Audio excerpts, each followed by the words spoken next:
Hi everybody, and welcome to our webinar this morning, Pensions in Ireland 2023 and beyond. First off, just you can see on your screens now, there are 3 questions for polls that we're conducting in light of just where this discussion is going today. So if you could take the opportunity to answer those questions, we'll have the results at the end of the presentation and we'll be able to chat through to those. Secondly, just another bit of admin. If you could also submit any questions that you have through the Q&A function, which I'm sure you're all familiar with at this stage. It's just through the button that if you click at the top of the screen, and we'll address any questions that we have at the end of the presentation. Well, first off, I'm delighted to be joined by a familiar face to many, Jerry Moriarty, the CEO of the Irish Association of Pension Funds. Good morning, Jerry. Morning, Stephen. Jerry's going to no doubt give us some great insight into the topics that we'll be discussing this morning from his time in the IAPF, and also what he's seeing coming across his desk in terms of the IAPA membership on a daily basis. So I'm delighted to have Jerry to give his insight today on the various points that we'll be discussing. So on to those points that we will be discussing. So you can see, sorry, I'll just minimize the poll here. Pardon me, I'll get the sides. Okay, so the focus areas that we're going to go through today. The first one is probably something that you're all sick of, and if you're not sick of it, you probably should be sick of it. So it's going to be an IORP II directive. I'm going to have a look at where we are in terms of the directive timelines. What you should be thinking about, what issues that we're seeing, and Jerry will no doubt have some great ideas and insights there in terms of what he's seeing in terms of IORP II compliance and difficulties that are arising. That will flow nicely into the second point that I'd like to discuss, something that's probably on everyone's tongues these days, master trusts. So I'll be giving a little bit of a background into master trusts and discussing the pros and cons. For a few minutes, I'll be discussing something that will be relevant to many people on this webinar, looking at defined benefit schemes, because it's been pretty quiet in that regard. So I'll be discussing the developments in terms of DB schemes. Then I'll look at auto enrollment. 2022 has been an interesting year on that, where we've certainly got more colour on what auto enrollment will look like in Ireland. I'll examine the recent changes to the state pension age. So that will form one of the final pieces of the presentation today. And I'll wrap up, if time allows, by just highlighting a body that I am a member of, the Pensions Council, and just indicating that as a resource for people to get some useful information. So I'll get cracking with IORP II. I mean, this slide here just paints the picture of how we got to where we are now. You can see that the directive, we had an incorporation deadline for directive of 2019. Now, that was missed, as we're all aware. And why was it missed? Well, complexities in legislation was one reason that we were given.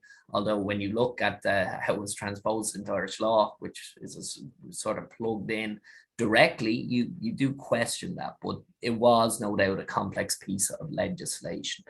Then you had Brexit right in the middle of the whole process of implementing the directive, so that certainly didn't help. And there was a High Court challenge, as many on the call are no doubt aware, in relation to the transposition of the directive and how it would affect one-person arrangements. So that delayed it. But eventually we did get it transposed into Irish legislation in the shape of the 2021 regulations that came out in the middle of the pandemic in the 22nd of April 2021.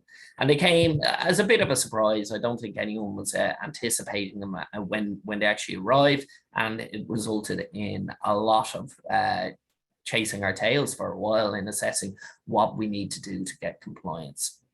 So the regulations, they introduced a whole new raft of requirements, resulted in changes to the Pensions Act. And you can see on this slide, I've just highlighted some some of the real key pieces of information that came from the Pensions Authority on it. So you can see we had an information note. Probably the most important piece was the Code of Practice for the Trustees, which was published in November 2021, because that really did provide a bit more information on the kind of legislative requirements. So practical, how would we actually comply with the requirements of the regulation? So this is a slide now I like to go back to from time to time, because it really does, when we're going through all the pain of IORP II, this is the objective. So this is what sits behind that pain. So they were applied to all pension schemes, trust RACs. I suppose something that cheesed off a good portion of people perhaps were that they didn't apply in any shape or form to public sector pensions. And you can see, certainly as we discuss some of the elements of IORP II and how it's being implemented, you can see that some of those elements certainly would be beneficial to public sector pension schemes. After all, you can see here that one of the key aims was ensuring good governance, risk management, and improving communication. I mean, three core principles that really should be enshrined in any sort of pensions management program. And then the final point was encouraging cross-border activity in schemes. I mean, I think personally, we'll probably have to wait for IORP III to have any sort of forward movement in that, because I don't see IORP II as really encouraging that, because there's still certain complexities, and I'd see it on a daily and weekly basis in cross-border pension schemes and facilitating transfers and membership. But I don't know, Jerry, would you have any input? I know you're involved on a European level on cross-border activity and schemes, and any sort of news or any sort of insight as to how this can be improved? Yeah, I think it's certainly been identified as one of the, part of the objective of IORP II was to encourage more cross-border provision. In reality, it's probably made it more difficult.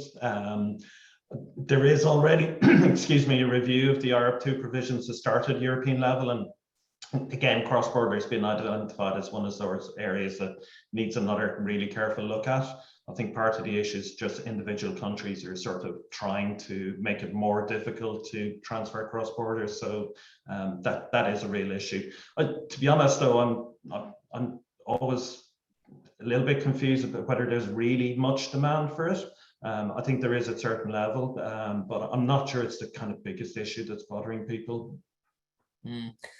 I certainly see it. I suppose I wouldn't call it problematic, but the instances where, say, an employee is moving from Ireland to Brazil, or working for a tech company, I mean, the issue I'd see with it primarily was it's very difficult to convince an individual to join a pension scheme if they kind of see it as a way of locking in money that they'll never have access to in Ireland. So perhaps, I mean, it'd be interesting if we could see more kind of research on this being done, and the extent of the problem, and whether it does need a kind of hammer to fix it, or whether a more softly approach would work. Okay. And I'm going to, what I intend to do, I think everyone on this call doesn't need me to go through what you have to do for IORP II compliance. But what I think would be helpful is for myself and Jerry actually to look at what we're seeing in terms of problem areas. And I think this is borne out by a document I'll refer to later. The Pensions Authority scheme survey kind of indicates certain levels that I'm seeing from a legal perspective, that there are issues in terms of IORP II compliance that are pretty common and that I'm seeing a lot. So you can see this slide sets out the key areas. So there are changes to trustee boards, the whole area of key function holders and appointing key function holders. There was the big issue with a whole new raft of written policies and written and controls being put in place, which schemes are still doing. There was revised communications in form of the pension benefit statement came in, and it also really buffed up, and I think we're seeing that the Pensions Authority powers. As we're probably all aware, there were big changes for one-member schemes. I don't intend to focus too much on that. I will mention it further down the track in the presentation, but it won't be the focus. But I think we're all aware that IORP II really did change the business plans that were in place for a lot of one-member arrangements. The key document, well, following the legislation was the Code of Practice. And unfortunately, I think when this came out, it really did add a further level and a further tier of confusion on top of the legislation. And I think it's really just taken time to go through the Code of Practice to really see what it means from a practical perspective in terms of schemes. But you can see that it really did just provide a template on how the legislation would be implemented in practice. But I think the key from this slide is that is the key document that if any of you are involved in an IORP II project, the Code of Practice should be one of the first documents you look at. But just to highlight, it may be somewhat confusing in parts. One of the issues with IORP II, and I think this goes back to Brendan Kennedy's statement that he said many, many years ago, that he wasn't looking to professionalize scheme trusteeship, but that he was looking for a more professional trustee. So the IORP II requirements are really doing that, right? I mean, the key one that I'm seeing is at least one trustee must have not less than 2 years experience acting as a trustee. So the difficulties that I'm seeing with this on a practical basis are when this requirement is combined with the qualifications, knowledge and experience requirement. If there are changes to a trustee board, it's often very difficult to find an individual who'll step in, who meets those criteria. To be good, be of good repute and integrity is thankfully one that I haven't had many issues whatsoever, but it is becoming increasingly difficult to find a trustee that will actually tick these boxes. So I don't know, Jerry, are you seeing that from the trustees you're dealing with? Are you seeing a move away from lay trusteeship and towards corporate trustees being in place? Yeah, I think this is very much one of those difficult areas, and I know talk later about the Pensions Authority survey, but I think it was highlighted in that as well. And actually, particularly for DB schemes, because a lot of the kind of well-established DB schemes would have a mix of employer and employee nominated trustees. And within that group can be very difficult to persuade one of those people to go off and do the relevant qualification, particularly if someone isn't sure how long they're going to be a trustee for. And I think it's been highlighted by lots of people as well. Like, it's very, very limited in terms of, you know, there are effectively two qualifications, the IIPM and the LIA qualification, which count, and the LIA qualification is for DC only. So, you know, you're really down to having one qualification. So, you know, and I think one of the answers given in there, highlighted by the Pensions Authority in that survey, was a lot of the schemes did highlight that they, as far as they were concerned, they have very highly qualified trustees, and that, you know, they might have somebody a legal qualification, financial qualification, actuarial qualification, but they don't count as being qualified. So I think that is a real problem, and I do think that's something that probably should be looked at in terms of broadening that out. And, you know, whether it's a combination of one of those types of qualifications plus something a bit more specific on the trustee side, but maybe not a course that people have to commit a lot of time and a lot of money to do. Yeah, and that's certainly I'm seeing, especially in DB schemes, as you mentioned, where a trustee steps away and the company have found, or the trustee group have found, a very able replacement for that trustee with either a financial, legal background or knowledge of the business itself, be it from the shop floor or a union environment. But that individual, as they don't tick the qualification box, it's a fight to actually get them in terms of getting them the course and getting them the appropriate training in time. So it is certainly something from a practical perspective that I'm seeing is raising difficulties in schemes. I think this, from my own perspective, this slide highlights the big problem, and that's actually borne out. I won't ruin the surprise from the pensions survey results later, but I think it's borne out by the Pensions Authority's own survey. You can see that three key KFHs need to be appointed: risk management, internal audit, and actuarial function. And the slide sets out who can do these, and whether the internal audit has to be a standalone function, and then there are other requirements in terms of sharing KFHs once there's conflicts of interest processes in place. The issue I'm seeing really is that a lot of schemes don't have these in place. A lot of schemes are confused as to who can do it. Especially the one I'm coming across difficulties with is internal audit. I'd say I get emails on certainly a weekly basis, if not more regularly, from clients looking to appoint someone to an internal audit function, but they can't find anyone. And I'm not aware, well, I'm aware of a handful of providers, but it certainly isn't any more than a handful. So there's extreme difficulties in finding someone to appoint to that function. So I think the KFHs, my sense from speaking to clients and others in the industry, would be there's a lot of confusion out there as to who can act as a KFH, who will act as a KFH, what they need to do, what needs to go into the document appointing a KFH in their various, in the three different forms. So there's a lot of confusion out there.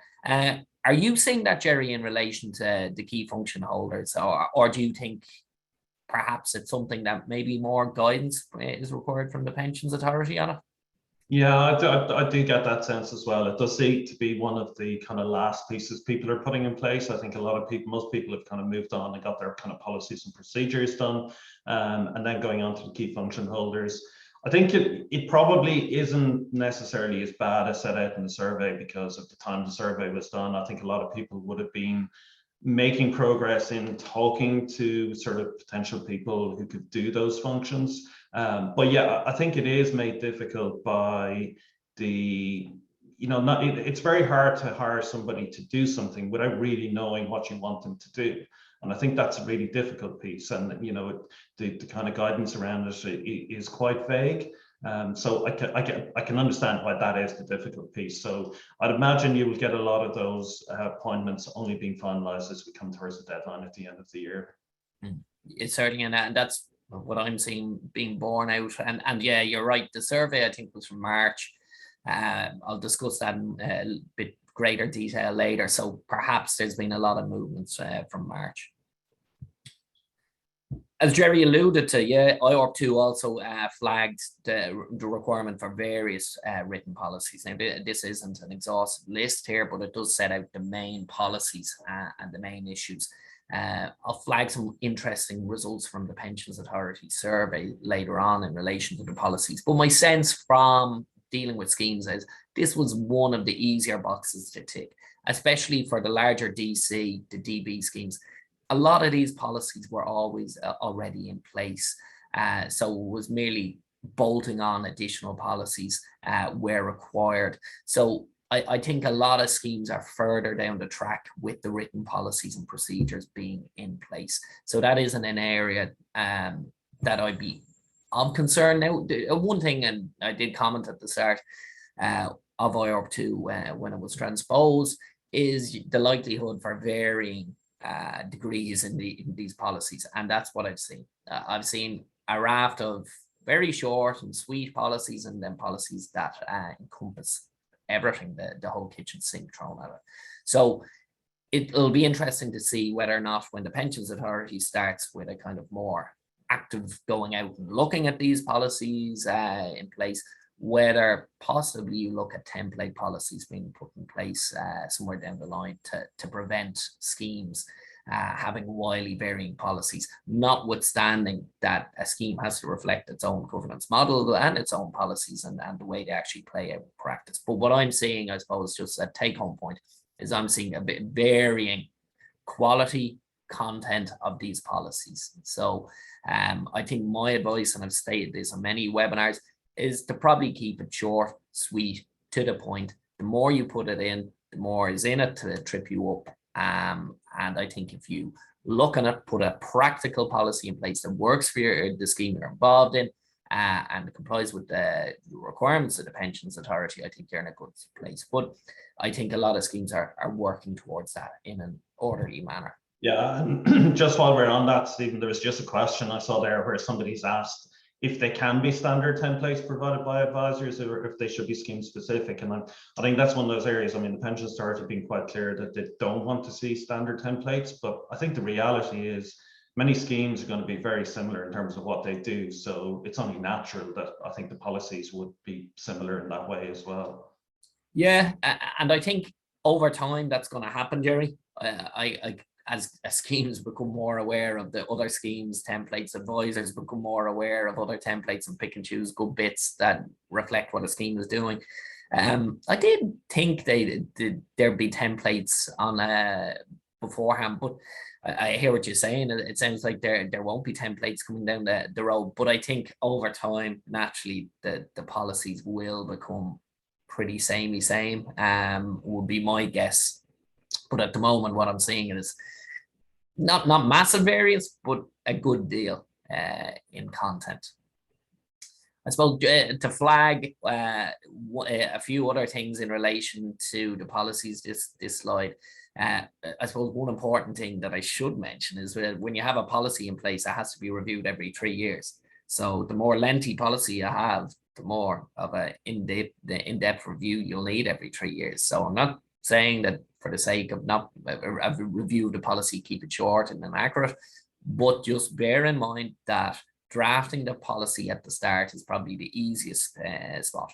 Finding time, finding resources to review these policies every 3 years could be more problematic and just keeping that on the radar.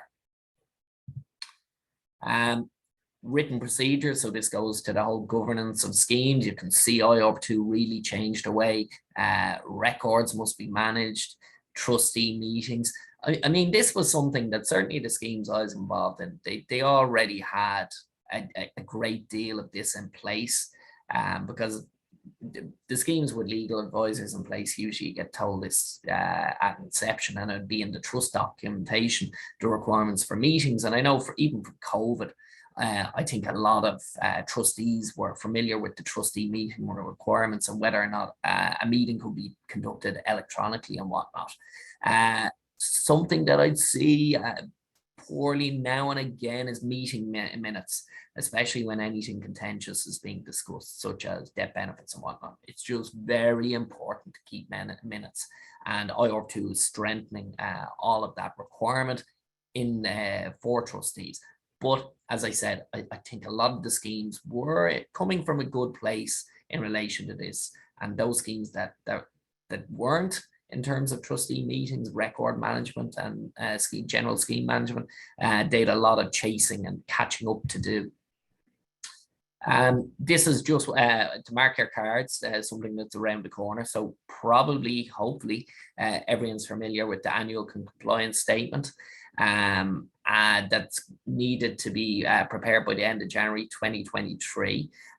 You can go onto the Pensions Authority website, and you can see that the form of compliance from 2021 is up there. I don't think I stand corrected, but I don't think the form of compliance for this year is up there. But the one thing I would say is that in 2021, the compliance was very narrow and what had to go into the statement. There is certainly scope for that to be expanded. And I'd imagine, rather than for it to be narrowed any further, that's the likely direction it will go in. So I suppose just mark your cards that the end of January next year, the annual compliance statement needs to be prepared. Jerry, are you fielding queries from IAPF members in relation to compliance statements, or is this something they got familiar with fairly easily? Yeah, I think because you're right, 2021 was so narrow, and I think the authority certainly said to us, but I'm not sure if they flagged more widely, that they don't expect any changes for 2022 either. So it'll probably be the 2023 one that needs to be submitted in 2024, where you'll start to see it become a much wider document. Yeah. Okay. So hopefully, as you were for really this year, so and hopefully everyone's aware of the annual compliance statement and prepared it for last year. So thankfully, hopefully no changes then this year.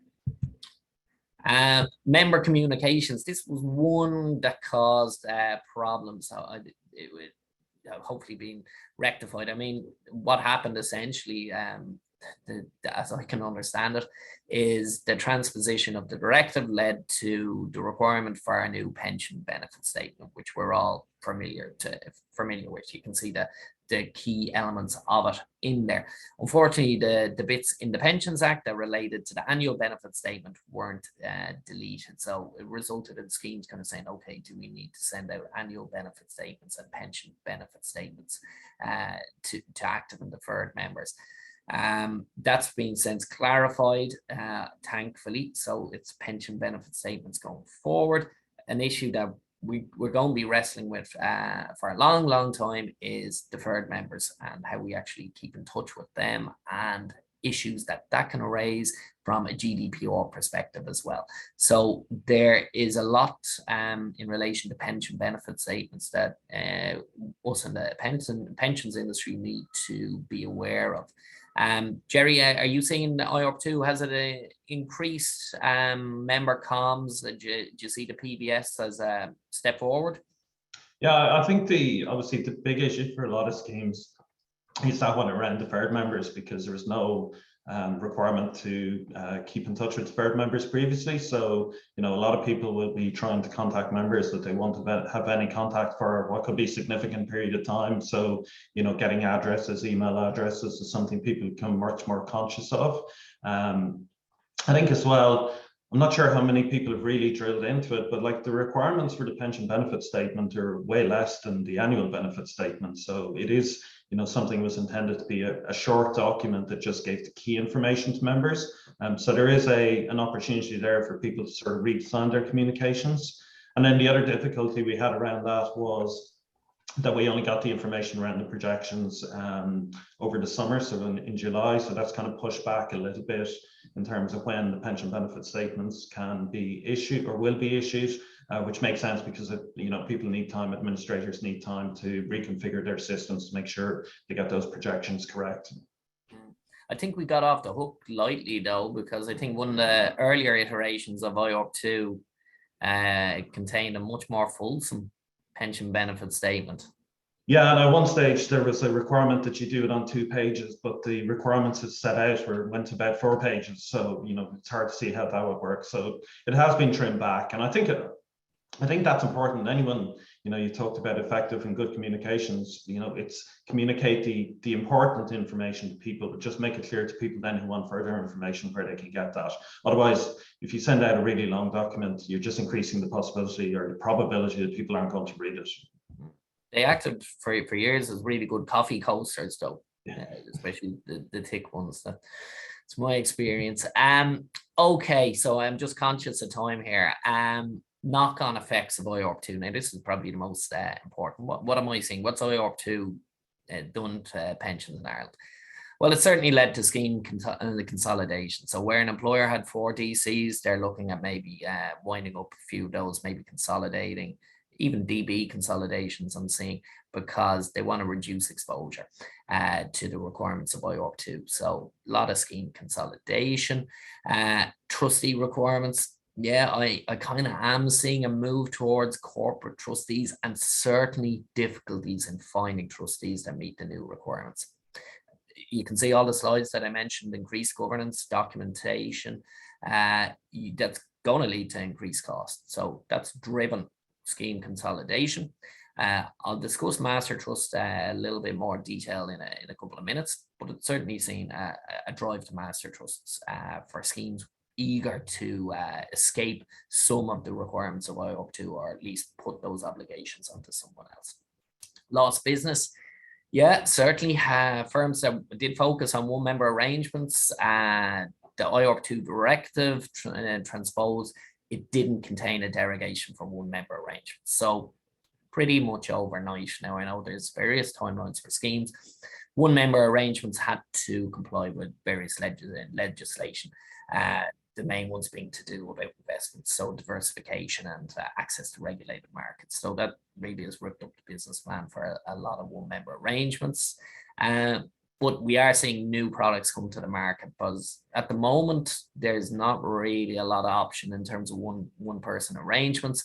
So we may see single member master trusts before the end of the year, and that's certainly a product that I know several providers have mentioned, and it's something that could work to actually fill a hole in the market.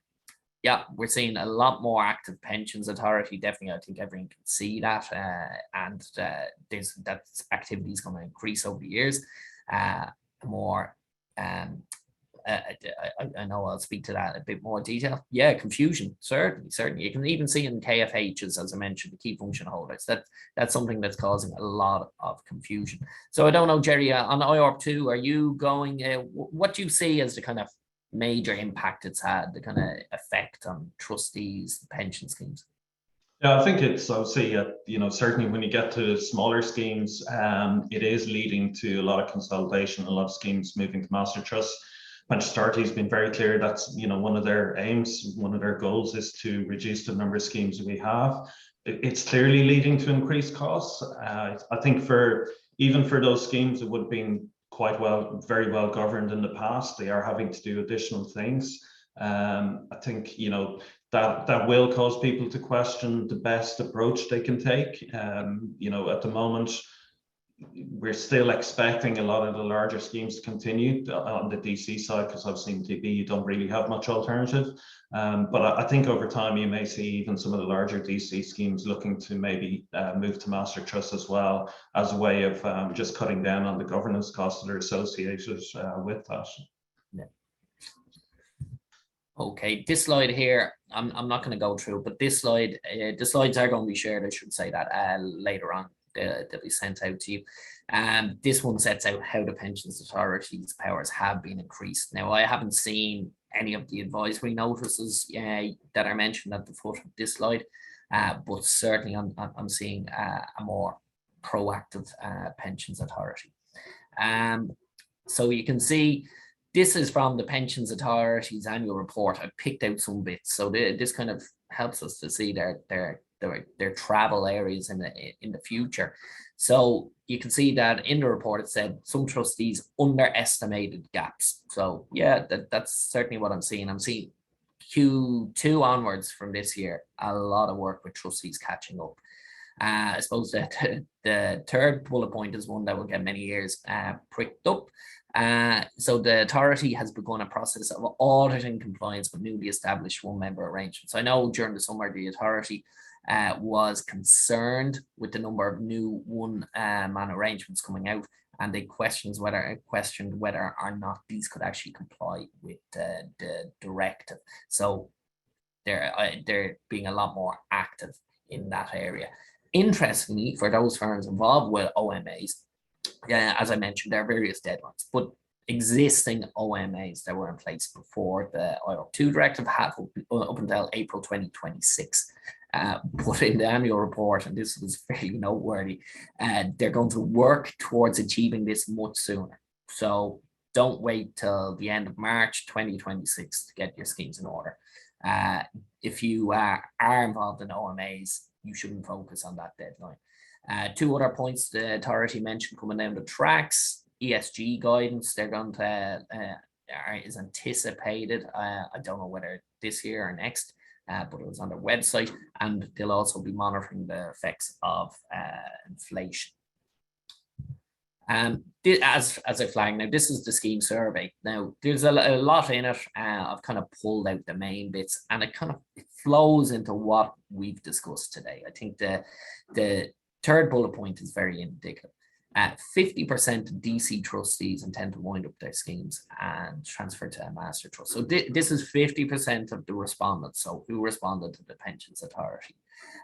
Most trustee boards have completed a review of the IORP II requirements. And as I flagged, the KFHs, the confusion there, you can see that's borne out in these statistics here. 57% of DC schemes, no risk management. Over 60%, no internal audit. Bear in mind, these results are from back in March, but it certainly does indicate a level of confusion. Policies, they were a very easy fix for a lot of schemes. It's easy to get a list of policies and tick them all off. but you can see there are varying levels in terms of compliance. And that flies into the KFH point. You can see remuneration policies, a lot of schemes would have had that in place, so greater than 80% compliance, whereas the audit policy, similar to the internal audit function, less than 20%. I'd say the 17% of DC schemes has probably changed because this was from March. So why will these schemes not be compliant? One, moving to master trust. So why are we going to do up the house before driving a wrecking ball through it? So they're moving to master trust, so no point spending lots and lots of money getting compliant. Policy development takes time internally for the policies. Administration capacity, the pensions authority questioned whether that was administration capacity of, say, the employer, the trustees, or whether it was professional advisors, which I can certainly attest to, have become stretched in terms of resources. And then employer delays. So trustees asking the employer, what's the plan for the scheme? The employer kind of, let's take a wait and see approach. But Jerry, what did you take from the Pensions Authority survey? Yeah, I think, it's sort of, I suppose, as you would expect at some level. I think it was actually, I'm not sure when the survey was sent out, but I think it was actually in June when people were answering. So, things have probably moved on a bit since then. I mean, I thought the number, I think 29% of DC schemes said they plan to continue. I think that's certainly higher than probably what the Pensions Authority expectation is. And I think probably, the question that's coming up most at this point in time is what happens to those schemes that aren't going to be compliant at the end of the year? What will the approach of the authority be then? And while the authority in the past has spoken about being pragmatic, and certainly I think some of the decisions around, producing full trustee annual reports indicates that they may be more pragmatic about where schemes have decided they're going to go down a master trust route, for example, but just haven't got there yet, because one of the issues people are finding is the capacity to move to master trust is limited, and it takes much longer than people probably expect as well. So I think that whole issue around what happens at the end of the year is probably still a little bit up in the air. Yeah, make for an interesting start to 2023. All right. Okay. And that's a nice segue into the next section, where I'm not going to give root and branch of a master trust, but what is a master trust? So you can see it's a DC scheme that can be utilized by multiple employers. So basically, with master trust, you've got the trustee, and then as the employer joins, they sign a participation agreement. So similar with a large group DC scheme. You can see this slide is probably out of date. We've about 12 players in the Irish market in terms of master trusts out there. I don't know whether you're going to have master trust consolidation at some point in the future. You certainly could. So are they a solution or another problem? Then the small DC schemes, well, Jerry's comment there kind of points to the fact it's not. You've still got 29% out there that want to plow on irrespective of the regulation that's out there now. You can see the Pensions Authority certainly being active with master trust engagement. Auto enrollment, I'll speak to that in a minute. So it's certainly something that will grow. There's guidance from the Pensions Authority on master trust, and I think there's even more recent guidance. The annual report of the Pensions Authority flagged that the majority of master trusts are compliant. I think at the start there were issues with the Pensions Authority in terms of conflicts of interest. So what are the advantages? I mean, the advantage is you're pushing the administration, the regulation onto someone else. So you're pushing that onto the provider of the master trust and the corporate trustees in place. So you benefits from economy of scale. Good for employees, I put down here as well, because often they're moving to a product that's well polished, may have certain apps, better communications possibly.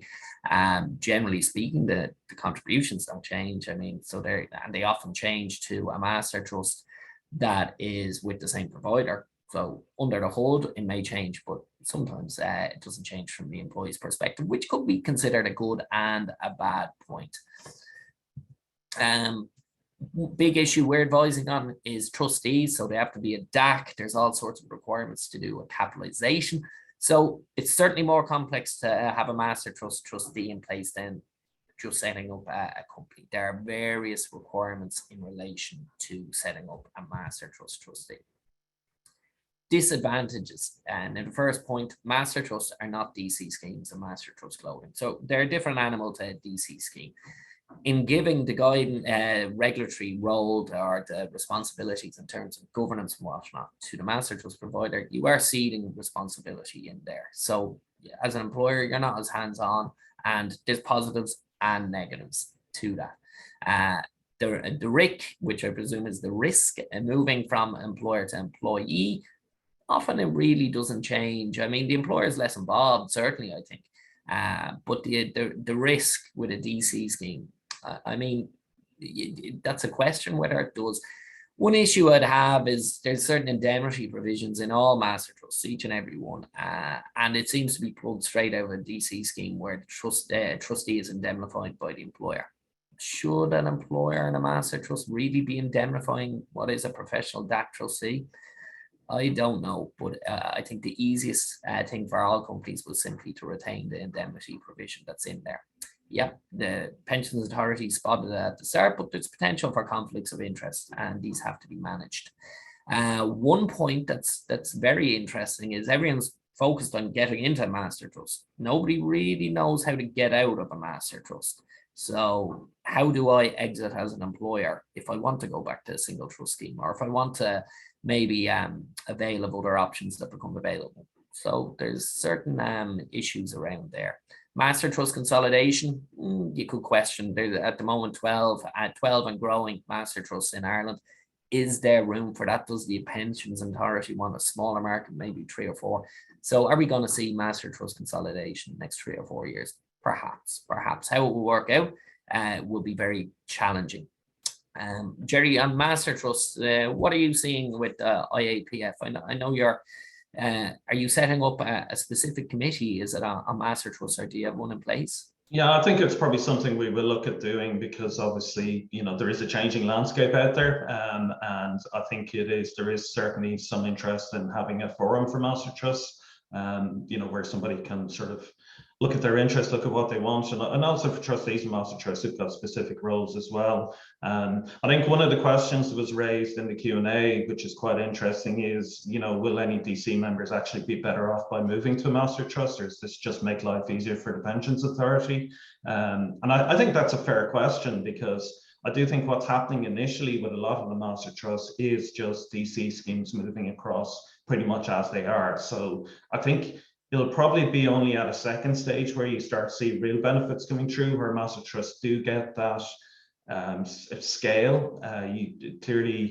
You should have better governance, although it is more difficult when you've got completely unrelated employers. You hopefully will see that scale leading to lower charges over time as well. Certainly in the UK, master trusts have, I think, been a big driver of standards in the UK.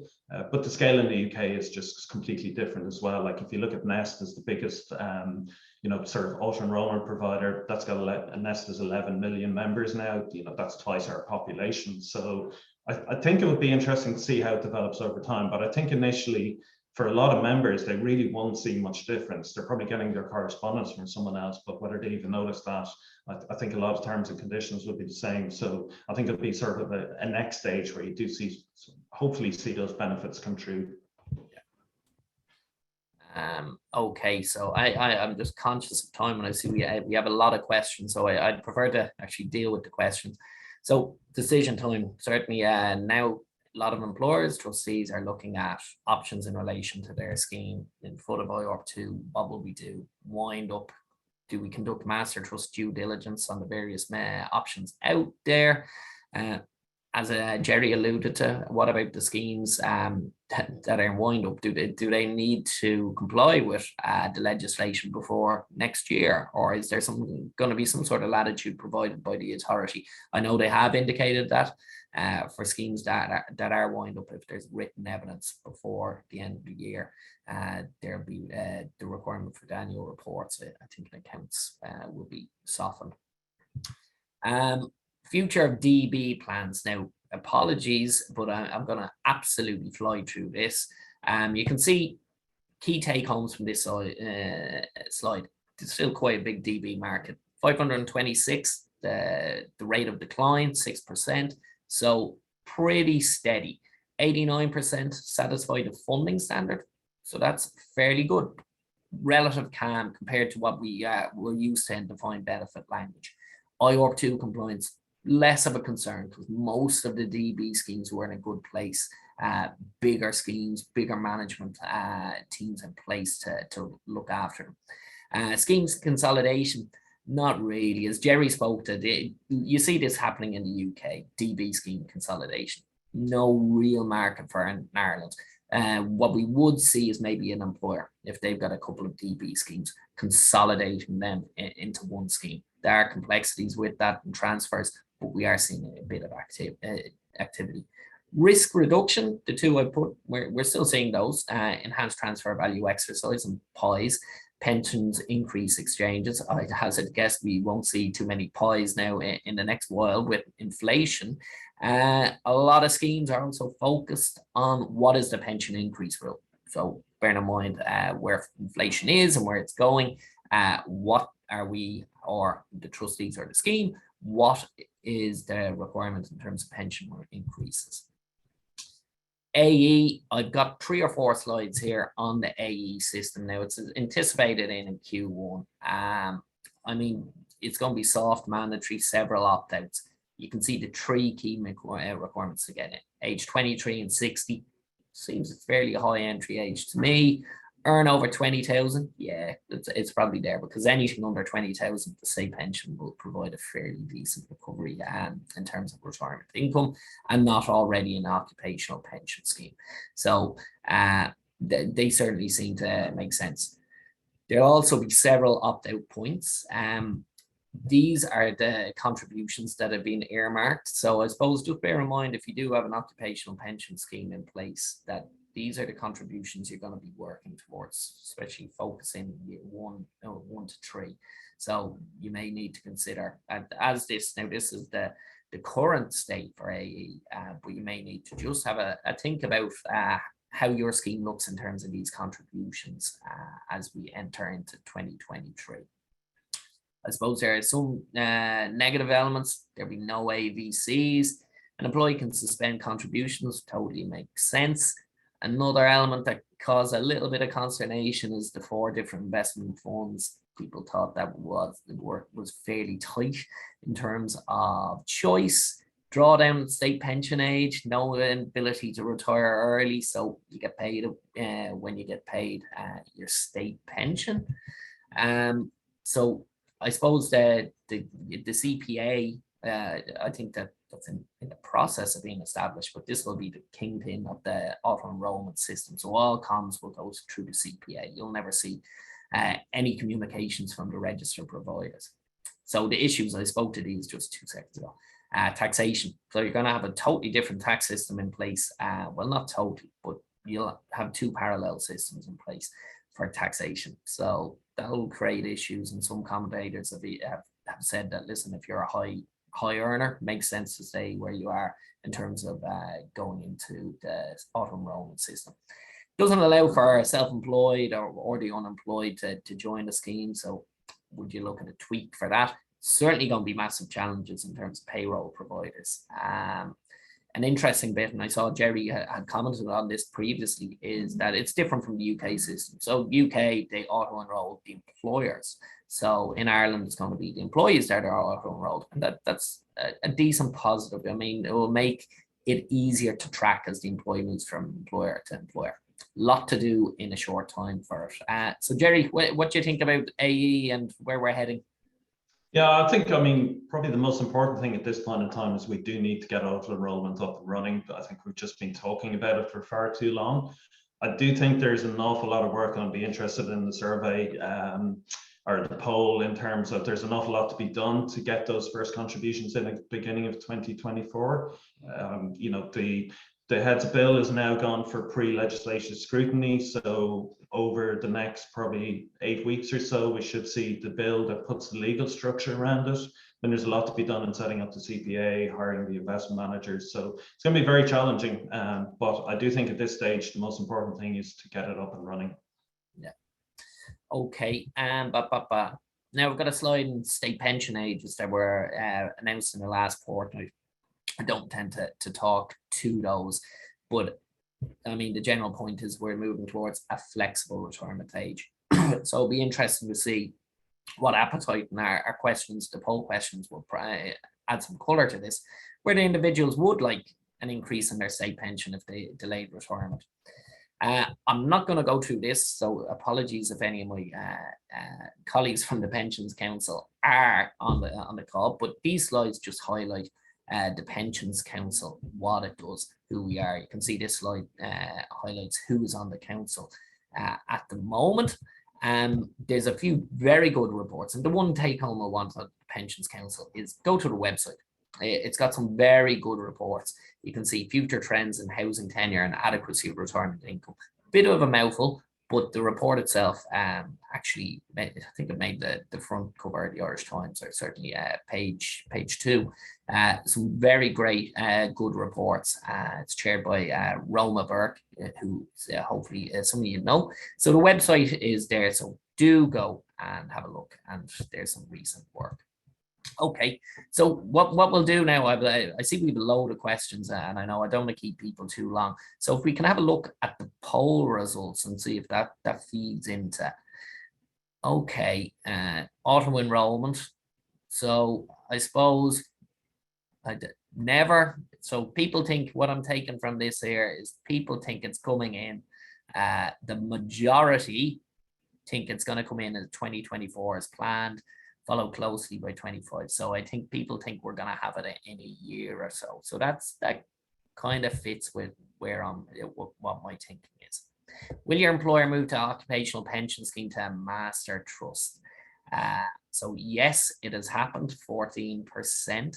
Yes, in the next 12 months, 31%. No, 30%, or I don't know, 24%.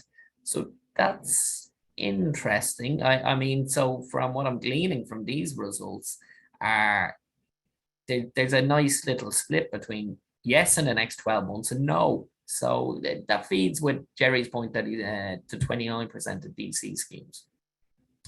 Would you consider delaying your retirement age to age 70 if your state pension was increased from €253 to 315? Yes, 19%. No, 315 is not enough to convince me. So that's a bit of a kind of Naomi Campbell answer. I'm not getting out of bed for less than whatnot, but yeah, okay. No, I want to retire at age 66 regardless of the increase. So 34% went for that. No, but I may delay it to a lesser age. So I suppose we're looking at the vast majority of people said no, 315 isn't enough. Now it'll be interesting to see whether people would want to maybe retire a bit earlier than 70 and a bit later than 66. But very interesting results there. And I'll move to the Q&A. Now, please bear in mind, I'm not going to get to everyone's question. I just don't want to keep people too long. And if I don't reach the question, please feel free to email me later on. And as I said, you'll get the slides. So I will pick a question here. For the policies required under IORP II, can they be standard templates as generated by advisors? I think, Jerry, sorry, you've actually answered that one. We are planning to go to a master trust and shortly give notice to trustees in relation to this, assuming this will not be completed before the end of the year, and we've not moved until early 2023. So what is the situation for us regarding the setting up of KFH by the end of the year? I suppose that goes to our point in relation to, strictly speaking, if you don't have the various elements, the spokes to IORP II in place, you're not compliant by the end of the year. And the Pensions Authority have indicated that what they want to see is written confirmation of a scheme, and it sounds like this is what you're doing, that your scheme is going to be wound up. Now, the whole choreography of that sounds like it could be difficult here, that you may not have the master trust that you want to move to selected by that time. So there may be difficulties in timing, but I do think the Pensions Authority will want some sort of written confirmation that this scheme will be wound up. I don't know, Jerry, what do you think about that? Yeah, and I think, like I said, the authority said they're going to be pragmatic, but I think they will be pragmatic with people who are clearly on a pathway. I think they'll be more concerned about people who just haven't considered the issue, haven't decided anything. So I would have thought, being logical about it, that type of situation, you're probably okay. I'm not sure how much the authority are going to give comfort about that, or how much they can even. We do have a conference next week, Brendan Kennedy speaking at, so I'm sure if Brendan doesn't mention it, I'm sure it'll be asked as a question anyway. But I would have thought in that type of situation, like, as much as anything else, the authority doesn't have the resources to go chasing after every single scheme that's not compliant on the 1st of January. So, if you're doing it from the schemes you really want to focus on, it would be those ones that don't seem to be taking any action. Yeah. But I suppose, as you say, it's like, watch this space, and hopefully Brendan may discuss it in greater detail next week. Will the required written policies lead to better outcomes for members, or are they in reality paperwork for paperwork's sake and get filed and forgotten about? Do you have a view on that, Jerry? Well, I suppose, interestingly, one of the surveys we did of schemes earlier this year, the majority of schemes said that they felt IORP II would improve scheme governance. So I think for a lot of schemes, they were doing this already. It was probably a place of just, where they didn't have it documented, they documented it. I think for some schemes, it will be a case of actually documenting of those policies. It probably does make you think about what you're doing and the way you do things. But in reality, and I guess like life in general, there will be some schemes where it probably is a case of do the paperwork and then put it away. But the whole purpose of having these policies is that it's not just a case of putting the policies in place, it's actually following those then when you're doing your work as a trustee. Yeah, and that's certainly the impression I'm getting, because I draft the policies on a regular basis for schemes based on how they operate and how I've been told that their process is in place. And sometimes they're surprised, but schemes are eager to be aware of what they should be doing, and it does bring those things to the forefront for individuals. One for me, I suppose, what should the minutes look like? The high level are very detailed. It depends what's being discussed, really, at the meeting. Generally, I'd go for detailed minutes at a meeting. Now, it doesn't, if you're getting a report from an investment manager, you don't need to sit there taking notes of the whole thing. It suffices to say, report from the lawyer on legislation, report for what investment manager on a product or whatnot. But where there's contentious matters, such as the payment of a death benefit, a change to deed, something like that, I think a level of detail is required. It wouldn't be sufficient to say the trustees decided to look closely at closing the scheme, full stop. And these things should be borne out in the minutes. Okay, I'm just conscious of the time now, so I think we have time for a couple of more questions. Is there a future for one member arrangements, PRSA and an alternative? Yeah, definitely, I think there is. As I alluded to, I think there'll be new products by the end of the year or Q1 next year. The PRSA, I always thought, was a very capable product. I mean, it's seen as the kind of lowest rung of the pensions ladder, simply because it's kind of, if you've no pension in place, you offer access to PRSA, and that's that box ticked. I think it was ignored to a certain extent when the state put in the AE system. I think the PRSA system that was there could have been tweaked and bolted upon. But I do think there's a future for one person arrangement, and there's certainly business for it out there, because companies that approach me saying, what are our options? We only have 2 or 3 individuals. We don't want to set up an occupational scheme, and don't want to give them a PRSA. And at the moment, there is a hole in the market. But Jerry, what do you think for one person arrangements? What's the future there? Yeah, I mean, it's been flagged as policy as part of the interdepartmental group that looked at sort of taxation and simplifying the system, that there needs to be better alignment between the various different types of products so that you don't have different rules around tax relief and benefits. I'm hoping the finance bill is going to be published on Thursday this week, so I'd hope that will deal with that PRSA issue. I think it's a bit unfortunate that we do have this situation at the moment where effectively there's nowhere that advisors can advise people who want to set up an arrangement, a one-person arrangement. A lot of that case, that's business owners who are trying to provide for their retirement, that there's nowhere really they can go. So I would be hopeful that PRSA issue can be sorted out, and that was certainly the intention of the various government departments involved earlier in the year, that it would be part of the finance bill. So we'll have to wait on Thursday to see that. Yeah, okay. And I'll do two more questions because I'm just conscious we'd hit 12. Okay, why are most DB schemes not moving to master trust? Well, simply because, I mean, you have 526 DB schemes left. Those schemes that could have wind up and we're looking at wind up probably have done so by now. To move to master trust, you essentially have to wind up the scheme and transfer the assets over to the master trust. So you're seeing a slowdown or cessation essentially of DB schemes winding up at the moment. There's not much activity in there. So usually the individuals in DB schemes also, I mean, they're accruing benefits in the DC scheme going forward a lot. So a lot of those would actually be moving to master trusts in a roundabout way. Okay, last question.